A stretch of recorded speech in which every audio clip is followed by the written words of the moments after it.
Lalu saudara, syarat ngurban itu kudu ada niat, baik ketika penyembelihan ataupun sebelumnya, yakni ketika beli boleh. Niatnya boleh diri sendiri pengurban, boleh wakil.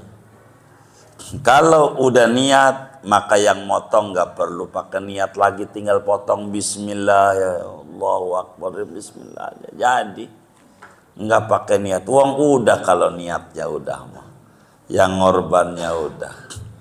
Jadi yang niat ini yang ngorban atau wakilin, Pak, saya ini beli kambing, belum niat untuk kurban, nanti waktu dipotong tolong wakilin niat ya. Nah, jadi tinggal niat. Sama kayak ibu zakat fitrah, dari rumah kan niatin tuh beras tuh ditenteng sama anaknya si umur 8 tahun, pergi ke masjid, emang ya ada anak itu doang yang ada di rumah. Jangan kita jadi panitia, bocah lagi, bukan dia membawa doang, yang niat udah maknya. Jangan dibikin susah dalam hidup, jangan. Udah niat itu babaknya di rumah, husnudon, kan babanya ngaji juga, gitu, kayak begitu, kan bawa doang, begitu. Kalau kita kurang ya tanya aja, ada nomor telepon emakmu, ada, telepon aja. Udah niat belum? Udah, ya kan udah, tinggal taruh aja, kan udah niat, begitu niat. Jadi boleh saja ini niat diwakilkan ngurbani kepada orang lain, termasuk penyembelihan.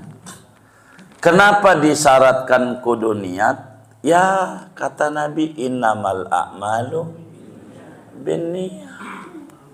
Ibadah itu kudu ada niat, begitu, kudu ada niat. Wa waqtu tadhiyati yadkhulu ba'da tulu'i syamsi yauman nahri wa mudi qadri rak'ataini wa khutbataini wa yamtaddu ila akhiri ayami tasyriq. Dan adapun waktu penyembelihan hewan kurban, yaitu masuk sesudah terbit matahari pada hari Idul Adha, dan berlalu ukuran solat 2 rakaat dan khutbah 2 kali. Wayam tadu, dan memanjang waktunya ila akhiri ayami tasyrik, sampai akhir hari tasyrik. Kapan waktu penyembelihannya? Ya waktu penyembelihannya hari raya Idul Adha sesudah terbit matahari dan ukuran solat Id dan 2 khutbahnya. Berapa tuh waktu Id? Biar gampang, tanggal 7 ya. Kira-kira sholat dan khutbah dengan pendek-pendek jam 7. Ya jam 7 jadi gitu. Walaupun kita yang motong belum sholat Id. Ini ukuran waktu. Tapi kalau belum sholat Id, belum apa, udah main potong aja. Saya takut keduluan sama dia. Nanti duitnya sama dia lagi gitu. Enggak bisa. Jadi sesudah sholat Id dan 2 khutbahnya, tapi bukan sholatnya, ukurannya. Kalau sholat Id dengan cepatlah, bahasa kasarnya, anggap dia kuliah kulhu begitu. Dan 2 khutbah yang ringan ya setengah jam kelar lah. Kalau subuh, kalau terbit itu anggap dia setengah 7 gitu, jam 7 rapi. Jadi jam 7 waktu motong begitu. Enggak tahu, ibarat kita nih gitu ya, dari terbit matahari itu seukuran sholat aja, urutan sholat itu waktu. Karena Allah Subhanahu wa ta'ala dalam surat Al-Hajj-nya, liyashhadu manafi'a lahum wa yadhkuru ismallah fi ayyamin ma'lumat ala ma razaqahum min bahimatil an'am. Apa itu ayam maklumat?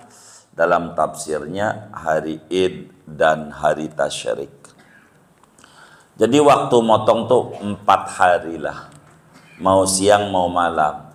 Kalau lebaran tuh besoknya hari apa nih? Sekarang nih hari Minggu, lebaran umpamanya Senin, besok Senin, umpama Senin, Selasa, Rebo, Kemis. Jadi sampai Kemis sore tuh, habis asar tuh masih jadi tuh. Kamis, gitu, 4 hari. Apa tuh maknanya 4 hari? Kalau hewannya banyak, jangan dipaksa 1 hari. Copot badan kita, copot. Kalau hewannya banyak begitu, agama tuh longgar. Jadi hari Id boleh, besok boleh, besoknya lagi boleh, besoknya terakhir boleh. Kurban jadi. Hari Id sama 3 hari. Itu maknanya kalau hewannya banyak, jangan dibikin 1 hari. Begitu juga jangan 4 hari. Udah kambingnya ada 4, dibikin 4 hari. Mana panitianya kita, bini kita, anak kita, mantu kita, cucu kita. Ya habis aja buat dia. Potong lagi, panitia ini bagi. Ya kasih orang, kuping doang lagi. Gitu. Besok begitu. Jangan. Kalau jadi fleksibel maksud agama. Fleksibel. Jadi hari ini kita nggak keburu habis, ya jangan paksa. Sian juga itu capek. Emang dikata ngurusin pemotongan segala macam nggak capek. Begitu capek. Begitu capek. Yang kayak begitu. Dihargai, dihormati. Apatah lagi kita mah yang korbannya. Kita yang mau masuk surga, dia mau nolongin kita. Hormati. Kan begitu. Dia akan nolongin. Begitu. Baginda kita, Nabi besar Muhammad sallallahu alaihi wasallam menyampaikan fi kulli ayyamit tasyriqi dzabhun. Dalam hadis riwayat Ibnu Hibban, pada hari-hari tasyrik itu waktu penyembelihan. Waktu penyembelihan. Bahkan di dalam Bukhari dan Muslim dari Sayyidina Bara bin Azib radhiyallahu ta'ala an, beliau bilang inna awwala ma nabda'u bihi fi yaumina hadha an nusalliya thumma narji'a fananhara man fa'alah faqad asaba sunnatana. Sesungguhnya mula-mula yang kita kerjakan pada hari Id ini sholat Id. Begitu. Kemudian pulang. Gitu. Fananhara. Kemudian motong. Tuh. Jadi ukurannya sholat Id dan 2 khutbahnya itu namanya ukur man fa'alahu faqad asaba sunnatana. Siapa yang ngerjain kayak begitu? Motongnya seukuran sholat Id dan 2 khutbahnya sesudah terbit matahari itu, maka dia telah menepati ajaran kami. Wa man dzabaha qabla dzalik fa inna ma huwa lahmun qaddamahu li ahli laisa minan nusuki syai'.